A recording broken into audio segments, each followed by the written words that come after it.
I've been an admirer of school movies, you know, Loneliness of the Long Distance Runner and If and Peter Weir's movie, and I had seen a companion of those films, a somewhat under-known French film by a great director, but from 1935 or 36, called Merluce by Marcel Pagnol. And it had that same basic premise. I saw that 10 or 12 years ago and it never left me. I thought, you know, that's a pretty good premise for a film. But I personally didn't have the wherewithal to, I didn't have the life experience of a private school and so forth. I'm from Omaha. Nor did I have really the discipline to go research it. But a pilot came my way set in a prep school, and it was a very fine pilot. And I called up the writer and said, I thank you for sending me this wonderful script. I don't want to read it. Would you consider taking on an idea of mine? And so it was, David Hemmingson. That's how David Hemmingson, the fine screenwriter, came into my life. I hope we achieved a convincing sense of period, 1970.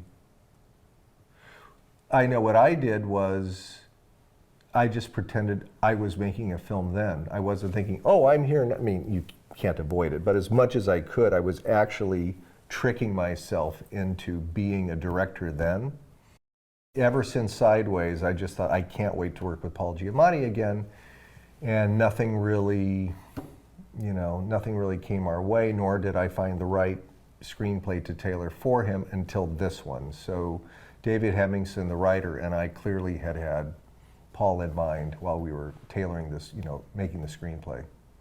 I just think Paul Giamatti is the greatest actor. There's nothing he can't do. From the moment I first met him, when he auditioned for Sideways for me, going on 20 years ago, I thought, this guy can make even bad dialogue work, and he can, no matter what the dialogue. I had him in Omaha for a public interview, and I said, you know, Paul Giamatti, you can really make bad dialogue work.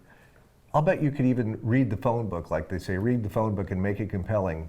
And he laughed, and I leaned over, and I pulled out the Omaha phone book, and I handed it to him. I said, would you please just open up to a page? He started reading it and brought the house down. That's why I like Paul Giamatti.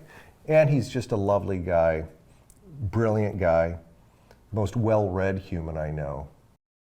I like to get actors with good comic chops to play dramatic characters, because then the character won't easily descend into drear.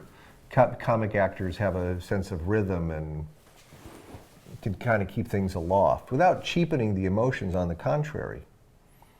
And so I had seen Divine Joy Randolph and enjoyed her immensely in Dolomite Is My Name, which, by the way, is a fine motion picture. And so she was among the actors I met for that part, either to have a meeting or to read for it, and I just kind of fell in love with her.